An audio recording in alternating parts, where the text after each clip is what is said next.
Hello everyone, good morning. Hope you're enjoying the weekend. It's been a while I have not really made a video. Uh, Initially because there was Ramadan and I was fasting, wasn't really working with full focus, and then afterwards there was Eid. So yesterday was the last day of Eid, but still pretty busy because the festivities go on for a couple more days. Uh, I did have a couple hours on my hands today, so I actually wanted to do the recap for myself. You guys are going to see it, whoever's going to see it, that's another bonus for you guys. But I wanted to do the recap for my own self because the last week's been pretty interesting and tricky, right? There were quite a bit of major news events.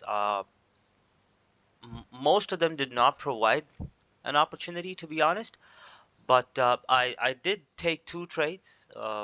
In fact, three trades. There were two attempts on Kiwi dollar, and then uh, this buy that you see, this little piece, right? This is the buy that I took on Tuesday. No, Wednesday, sorry. On Wednesday, yeah. And then I attempted to sell Kiwi dollar on Thursday, but I couldn't make any money off of it. Did make money off of this, but there were a lot of big movements.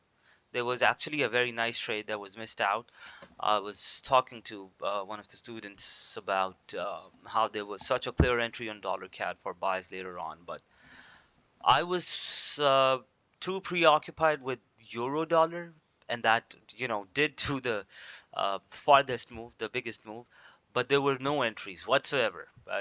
No matter how I look at it, I've been looking at it for since yesterday, day before, but there were no entries, right? So let's just go through whatever happened during the week, and that's pretty much this video is going to be about. It was, however, a very tricky week. A big learning curves, where you have to be okay with uh, what you missed out on wasn't meant to be yours, stuff like that. So this is the first trade that I took Wednesday. If we take a look at Wednesday, let's go to Wednesday, because initially on Monday and Tuesday, if you've seen the I'm sorry, the weekly recap done by one of my students, there were not a lot of trades on Monday and Tuesday. Hence, as you know, if you've been going through all our videos, that we're generally not interested in the days where there are not a lot of news events, right? So come Wednesday, there was Kiwi interest rate initially, right? 7 p.m. Sorry, 7 a.m. my time. That's during Asia. I was asleep.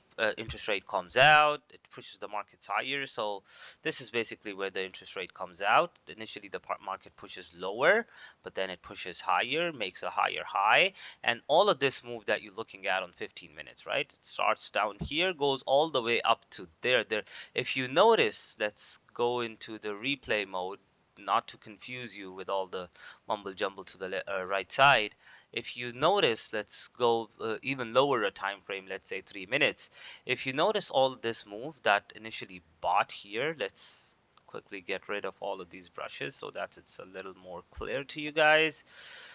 And there we go. Okay. Initially the price pushes lower and then it pushes higher, makes a higher high from here about. Price pulls back, uh, holds the buy, and then goes all the way up to there. So all of this move, right? This move starts here, goes all the way up to there, because there are no lower highs, lower lows in between, right? It's just higher highs and high lows, and then starts to pull back. As it starts to pull back in all of the sequence of wherever it is buying and all, this is the buyer that buys, makes a higher high, holds, continues to buy, and then a pullback comes in. So I'm sitting here, I'm watching this area, and I'm expecting to buy from here. Again, what I've mentioned again and again and again is that if a buyer buys and he comes back, if he comes back, he's going to want to attempt a higher high. If he fails, that's a different story. And that is what I was following on this trade, right? So as it's pulling back in here, the last bit of, oh, so many brushes. The last bit of sells happen in here that get taken out. You have a higher low and a higher high, and the price shoots down. So the initial trade, there were two attempts on this trade, right? Not gonna lie, I'm gonna put in front of you the exact picture of what I traded, how I traded. The first attempt was taken in here, Reason why is because, to my understanding, this is a new buyer that has taken out this seller, and then this is where the first entry was taken. Stop loss just underneath this. As it started to go higher, started to feel good, and then it pushed back down very aggressively, took me out, and then again on a lower time frame, it'll be. Let's just take you lower and show you what happened on the lower time frame in here. Okay, here we go. Right.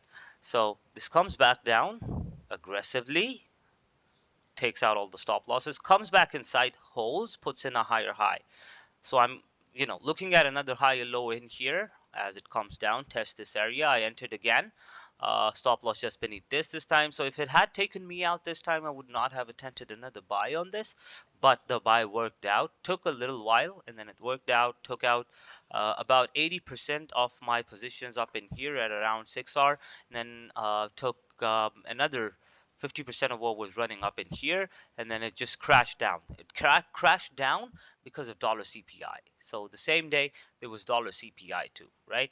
And this is basically one of my favorite news events, dollar CPI.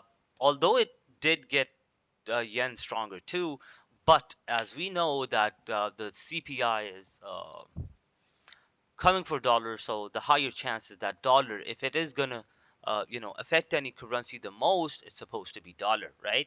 So on the day of CPI, that's Wednesday 5:30 my time, I'm sitting in front of the charts and I'm watching these charts, and it's basically, so you can see that the price action is trying to tell you that the price is going to go lower, right? If you take a look at this, was basically my favorite pair to trade with dollar CPI, euro interest rate, and I think that's pretty much about it. I was also interested in dollar CAD because there was CAD interest rate the same day on Wednesday, but that did not really give an entry. So on Wednesday, basically, dollar, the only entry that was available on dollar was on euro dollar. That was before the news event. That was before the CPI. So if you can see the timestamp down there, it's 17:30. That's 5:30 my time. So this candle, basically, this candle, the big sell candle that you see, that came in with CPI. Now there was an entry on euro dollar. According to how I trade, I would have entered in here with my stop loss just above here. But the problem with this trade, with the stop loss up in here, would have been that there's no way that I would have survived the spread that opens up with such big news events, right? If I am in a buy, that's a different story. So in a buy, the price does not, the spread does not come down to take you out, because the spread, basically the ask and bid price, they open towards the north side, right? If this is the ask price, this would be the bid price, and the news comes out. So this basically moves higher. So that's a problem during the sell, because if you're in a sell, the price, the spread opens up and takes you out at, wherever your stop loss is, possibly here too, right? Because the spread opens up so much.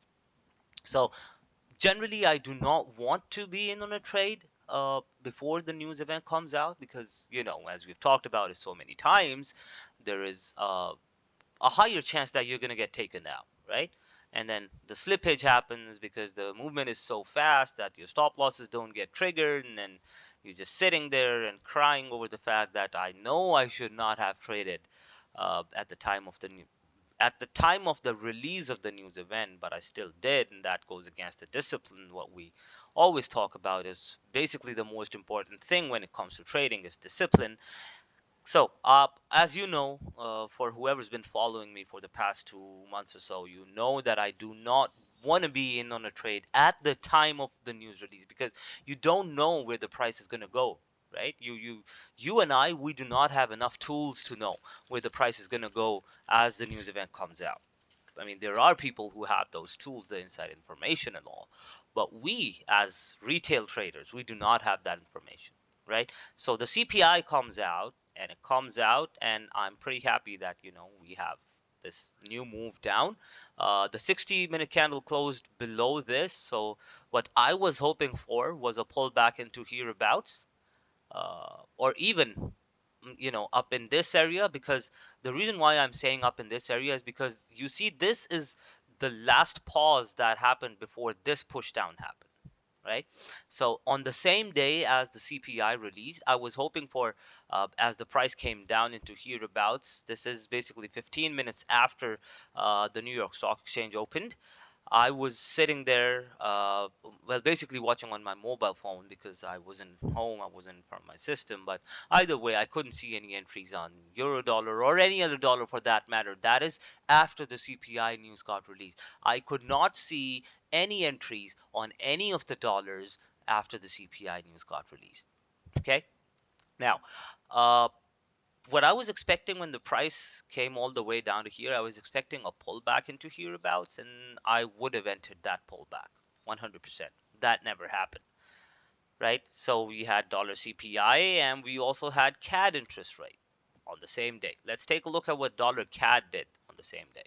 So this is where the CPI came out. That's 5:30 my time, and this is this somewhere in here is where the interest rate came out. So uh, wouldn't have traded this. I mean, I could have if there was no interest rate, but then I wouldn't have traded this because there was interest rate. And this was basically a missed opportunity. We'll come back to this. Look how far it has gone. This was basically a missed opportunity. I was not able to get in on the trade. That was on Thursday. I could not trade this because number one, I was pretty busy, pretty preoccupied with a lot of stuff, and on the other hand, I was looking at something to trade because there was euro interest rate on Thursday, but I was too preoccupied with euro dollar, and then you can see how far that went. This was on Thursday, but the problem again on euro dollar is that there was no entry on euro dollar. The only entry that was available on Thursday was on um, dollar CAD. And you cannot just keep an eye on all the currency pairs at once, right? You have to pick and choose, and then of course there comes a factor of luck if it acts the way you want it to act, right? So again, I'm sitting here on euro dollar. Basically, I was also watching Aussie dollar, euro dollar, Kiwi dollar. Was not really watching dollar CAD. So I did take a trade on Kiwi dollar on Thursday. That was after London opened. I entered somewhere in here. My stop loss was obviously above this, but then I saw how long it take in here. It took in here, and then I got out at break even, right? Because I could not spend all the time on the charts because I wasn't in front of my system, and then it was just chopping around and did not make a lot of sense to be in on this trade. That was a wrong trade to be in on in hindsight after you understand the fact that no one at this point is starting to buy. It's only until after this piece happens is when people turn to buyers, because we talk about it so many times. If a bigger seller, that in this case is the dollar CPI seller on this chart where dollar got stronger, if he is to make money, he's going to want to get buyers in on the market so that he can sell to them and make money. In hindsight, you can see that there are no buyers involved in this area, so this was a wrong trade. And I admit that. Did not lose any money on this, but I admit this was a wrong trade. Now, I was watching $3 on Thursday. The reason why I was watching $3 on Thursday is CPI, again, coming back to the basics that we keep repeating again and again and again. A major news event happens, pushes the markets, and then we want to be in on the same action that happened with that news. Now, there are variations to it, right? Because it, it did not give us an entry that we typically take. If you've been watching my videos, typically I will want to see a pullback into this the hereabouts the same day, and I would enter that trade. But there are no pullbacks, right? It just goes and it farts for a pullback, to be honest, keeps going all the way down to there, and then after that it's just chopping around. Now, as it comes up higher hereabouts, let's get rid of all of these brushes and we can talk about it. As it goes higher, if I take you, no matter how low on a time frame you can go, there are no entries on this. See, on 3 minutes, it's basically this buyer that you want to get, that you want to challenge, and then a test up in here to go down. On 1 minute, uh, again, it's still this buyer. right? That went all the way up to there. You don't see a higher high from this, so it's this buyer. And you want this buyer to be challenged and then a test into this area to go lower. Never happened. If you go down to 15 seconds, I'm sorry the video is going to be a little longer because this is what I would do for myself, and I'm just posting it out on the YouTube for you guys to see. I'm just, going over what happened, right? So, again, on 15 seconds, it's the same buyer that started here, went all the way up to there. You don't see a higher high, so it's this buyer. You want to see this buyer challenged and then a test up in this area to go down. That never happened. My favorite pair was euro dollar. Let's take a look at euro dollar on Thursday. And I was also looking to sell euro dollar and euro yen on Friday. We'll come to that after we go through this. Let's take a look at this. Okay, so initially, as the CPI comes out, does not give an entry, same thing, farts for a pullback, continues to go, farts for a pullback, continues to go, and then starts to roam around, hover around the same area, right? And then next day, as London opens, it shows you that it's going, but the same idea of if this seller from CPI is going to want to make money, he would want to see some buyers getting introduced into the markets. Where in this case, you can see we went through this support equals resistance, right? We clearly went through this, but no matter how lower on a time frame I take you, let's say on 3 minutes, this buyer comes up, it's this buyer that goes through all of this area. So I want to see this buyer challenged and then a test up in this area to go lower. That never happened, right? If I take you to 1 minute, it's the same story. It's the same story. And we'll visit dollar CAD through and I'll show you there was an entry in dollar CAD. But euro dollar, 1 minute, this buyer starts here, goes there. What I want to see is this buyer challenge. So I want to see this buyer unable to do anything. That would be my test. That is when I can enter on the sell side. If I take you to 15 seconds, again, same story. Exact same story. It's okay. On 15 seconds, it's a different buyer, but then it's this buyer that goes all the way up to there. Gets challenged, but where's my test? Just comes down, continues to go, continues to go. So again, no entries on euro dollar on Thursday. On Thursday, the only trade that I could have taken based on the price action was this, dollar CAD. And the reason why I'm saying this, if I show you the 3 minutes, is on 3 minutes, you can see that all of this is one move down and then this comes higher, puts in a higher low. But if I take you to 1 minute, the fine print of it, if you take a look at the fine print of it, you'd be able to see that these are different legs. Seller sells, pulls back, sells, pulls back, sells, pulls back, sells. So this is the last bit of sell that happens. What I've been talking about on Kiwi dollar and euro dollar, that I want this seller to be killed or challenged, and then you have your tests. So there was an entry on dollar CAD where you could have entered here or here with your stop loss below this, and you could have, uh, traded this. But this is the only dollar that had an opportunity on Thursday. Otherwise, there was no opportunity because I've shown you even pound dollar. If you take a look at the pound dollar, you'd be able to see the same story all over again. Maybe a little different, but then how do you gauge the momentum, right? Because it's just higher highs and higher lows up until this point. This is the first time the structure breaks down in here. At least a test up in this area, at the very least, because this is where the structure is getting broken, right? So it just breaks the structure, it continues to go, so no opportunities, right? And then euro interest rate came out on Thursday. Euro got pretty weak after the interest rate, but that also did not give any entries. So come Friday, I was coming into Friday with two thoughts in my mind. Number one, we've had dollar CPI that got dollar strong, and then euro interest rate that got euro so weak. And what I had on my mind was euro yen and euro dollar, because after, okay, so a major news event is not always going to affect just one currency, especially if you're talking about safe havens. If one news event from safe havens, let's say it's a dollar news and it strengthens the dollar, there's a high chance that it is going to strengthen yen and Swiss franc to some extent too. You can go back in your own time, check with the economic calendar where there are major news events, and you can see if that did happen. But what I'm going to show you right now is what happened on Friday. That was yesterday. So yesterday, I was hoping I would get in on the dollars again initially, right? I'd get in on the dollars again. Kiwi dollar, Aussie dollar, dollar CAD, euro dollar, all the dollars per se. But the initial movement that started to happen on dollars was 8 a.m. my time. Let's go to Aussie dollar. 7:15, 8ish again, same my time. Kiwi dollar. Again, same, almost the same my time, right?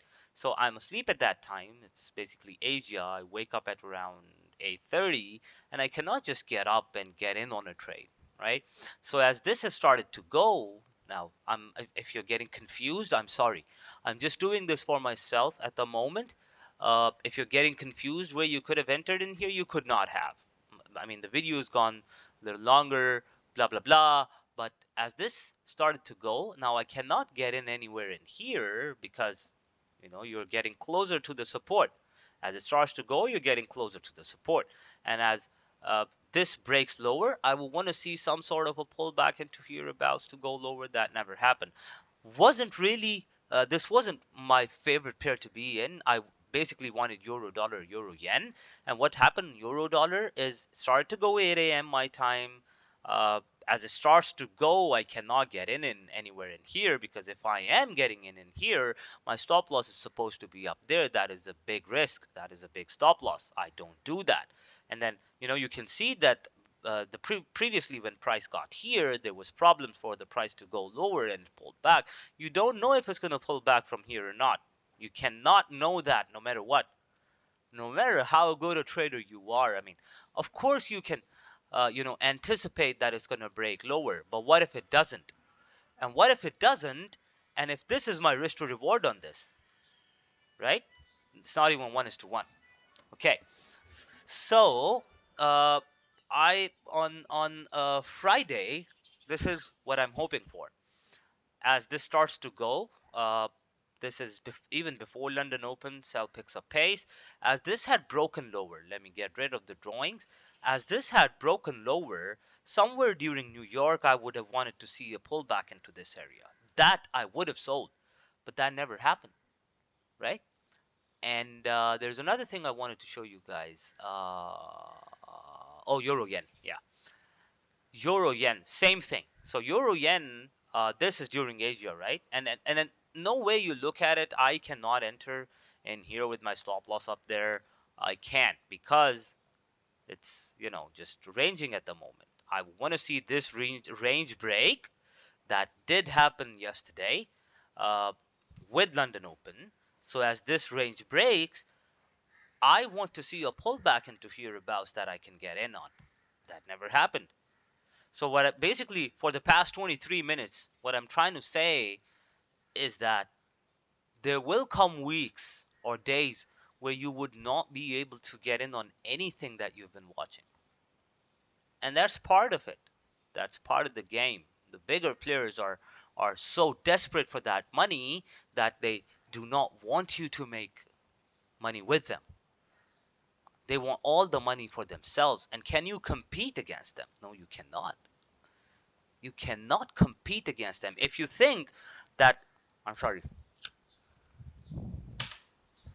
if you believe or think that you're going to make money by competing with the bigger boys, the bigger players, that's never going to happen.